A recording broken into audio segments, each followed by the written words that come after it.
also not contained within this bill. I'm going to start with Schedule 2. Schedule 2 amends the alcohol and gaming regulation.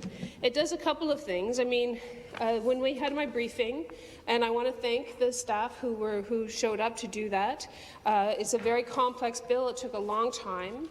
These are clearly people who care deeply about the work that they're doing, and I think that we have to acknowledge that public servants is an honourable profession. That said, they were not able to answer some substantive questions that we had in this briefing. Now, the Alcohol and Gaming Regulation and Public Protection Act addresses the tax rate on Ontario wine or wine coolers purchased in the shopping area of an authorized grocery store from a manufacturer operating the boutique. And this will the tax will increase from 6.1 to 11.1. Now, the rationale for this was that, because these boutique operators are contained now within a grocery store, they don't have the overhead cost of having a cashier. So, as a reward, their taxes are now going up from 6.1 to 11.1%. However, the main contentious piece in this, which I think caught the Ontario craft distillers off guard entirely, is that spirits purchased from a distillery retail store will be taxed at 61.5% of the retail price, plus a 28 to 38% litre volume tax and 8.93-cent environment tax for each non-refillable container. So, and it's really interesting because we've heard how important listening is to this government. So there's lots of conversations going on, and there's lots of talk about the discourse and reaching out to the real people of this province. Well, the Ontario craft distillers, they had been reaching out to this government for quite some time because they really wanted to follow this pattern that the Ontario craft brewers, of course, had, which is very successful after we got some of the taxation rates correct. And I think that the blindside experience that the Ontario craft distillers had with this particular piece of legislation is really almost unprecedented because they had been in conversations with the government. There was two pieces of letters that they had written on May 16, 2016 and July 19, 2016, really working to try to work with this government to usher in the same renaissance in distilling as seen in other jurisdictions where similar taxation measures have been adopted. And their ask was to introduce legislation to replace the current markup and commission structure at on-site distillery retail stores with a tax on purchases of spirits. So they were working with the government. Oh, well, they thought they were working with this government. And they thought the government was listening. However, the press release that happened that was issued following the fall economic statement reads as follows. Ontario's new dispiriting distillery tax deals major blow to homegrown small batch spirits, future of grain to glass distilling in doubt. This, for us, demonstrates how wrong a government can get a policy when you don't truly listen, when you don't engage the people who have the real lived experience of trying to start a small business in the province of Ontario. And truly is a disconnect with the reality of businesses in the province of Ontario. This press release goes on to say, and this is dated November 18, so immediately after the fall economic statement, the Ontario Craft Distillers Association is calling on our elected representatives to reconsider the Wynne government's newly introduced distillery tax. On Wednesday, Finance Minister Charles Sousa introduced Bill 70, which includes a new 61.5% sales tax for stores owned and operated by Ontario's small and independent distilleries.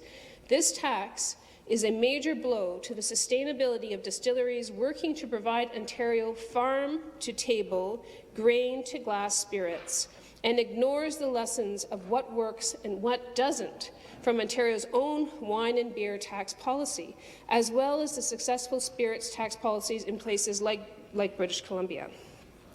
This bill demonstrates, and this is a direct quote from the co-founder of the Younghurst Distillery right here in Toronto, we were expecting a spirit tax tiered by volume, which works, Mr. Speaker. This bill demonstrates that the Liberal government doesn't support the growth of small businesses or a healthy and competitive domestic market. It's disappointing for all of the Ontario businesses within our ecosystem that could have grown the economy organically to create long-term jobs and prosperity in every corner of the province. We were hoping for much more, and there's so much potential here. Now, it's interesting to see where these Ontario craft distillers are. I mean, they're everywhere from Beamsville to Guelph to Elmira, Ottawa, St. Catharines, Hearst, Ayr, Concord, Bloomfield, Perth, Toronto, Niagara, Amherstburg. And the important piece of this conversation is that we've had a government that has been talking about advanced manufacturing, around food processing, around partnering with the farmers in the province of Ontario, around commercializing the research that we've invested in to create good jobs and to bring the grains that this province is so famous for to a marketable area to create jobs. In fact, Kitchener-Waterloo was also on a potential list as well. The Ontario Craft Distillers go on to say that taxing by litre means that an expensive-to-brew barrel-aged barley wine is taxed at the same rate as a straightforward lager. Products with high labour and ingredient costs aren't discriminated against with a by-the-litre tax, so graduated taxation is necessary. It is necessary, and this government knows that it is necessary. And so it is interesting to see such blindness, willful blindness, I'm not sure. But we've received, obviously, some feedback from some people across the province on the particular issue of the craft distillers. I received one from Matt Dumering, and he goes on to say, Bill 70 is the government's robbing businesses of their money, especially small distilleries located around Ontario. Many of these distilleries' primary income is via their storefronts. These distilleries employ local staff and suppliers, for example, the Toronto Distillery Company. It only uses locally grown ingredients and a local mill to grind their grains for making their grain-based spirits. Small craft distilleries are dedicated to quality and creativity. This is one of the areas that the government has included in their own 4 pillars of building up Ontario, is supporting small and medium-sized businesses. And yet they've introduced a measure in the first schedule of Bill 70, which will essentially make expanding or growing or maintaining these small craft brewers possible. It makes it impossible. This, Matt goes on to say, it absolutely sickens and disgusts me that my government is trying to roll out this bill. Many jobs will be lost and dreams crushed.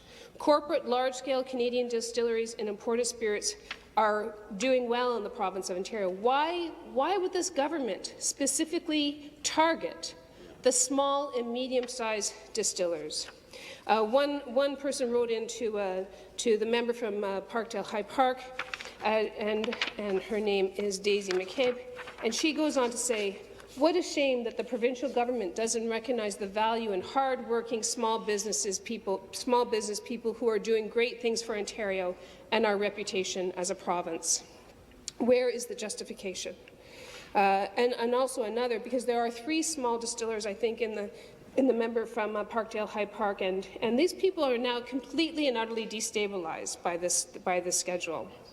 The Ontario, and so this is from Sunny Purwell, and Sunny writes, the Ontario Liberal government has introduced Bill 70, which contains a section, Schedule 1, which calls for the 61.5% sales tax on liquor. The basis of a retail price is unfair to small distillers because they do not benefit from the cost savings of a manufacturing at sale. So you can't impose such a high tax and think that this sector is going to be resilient enough to manage it. This email went to both to the member of Cambridge and Kitchener Centre and Kitchener-Conestoga. And this came from a local company that was hoping to start up a distillery in the Waterloo region. And they write, "My group and I are very concerned. We are in the process, including having the investors in place and equipment ready to order, of setting up a craft distillery. We are in the process of negotiating a lease, locations in KW, Cambridge, Hespeler area. We have an excellent business plan. BDC is working with us. We have money committed. We have a business plan that has growth opportunities for businesses in the local area. Now, in the last few days, with the introduction of Bill 70 and a sales tax of 61.5% on out-of-shop sales, our plans have come to a crashing halt. There is no way a craft distillery can be feasible with that tax rate. A very promising new local business has been shut down. Do you think that this province can afford to lose any more jobs? Absolutely not. Absolutely not, Mr. Speaker. They require an answer and an informed answer, and they asked an honest question. And this is the question that I will leave with you. If this is meant to shut down craft distilleries, then say so that we can conclude our plans and send investment back to our investors and tell them the Ontario government has made a conscious decision that Ontario does not want to see craft distilleries. If this was unintended, then tell us this, and we need to know if the government is willing to work through this and bring back the proposals under Raise a Glass as they relate to craft distilleries. He goes on, and you can see that it's an emotional email because this is somebody's dream. Yep. This is a way for our economy to have some strength and connection to the agricultural sector. He goes on to say, "My group demands a well-thought-out answer. I await your reply. We have people in training for good jobs in our company, properties that we will have to pull back from, equipment orders that are now on hold, and investors explain this. This certainly seems to be a total reversal aimed at destroying a budding industry." And so you can see, Mr. Speaker, that this tax is very anti-small business. And the association, the Distillery Association, which has been asking for a graduated tax, and this government completely rejected that, out of hand. And this does not make sense. It doesn't. This is a finance bill. It should have a taxation structure that is supportive of small and medium-sized businesses, that recognizes that this connection with the agricultural industry has to move forward. Now, there's two other schedules that before I get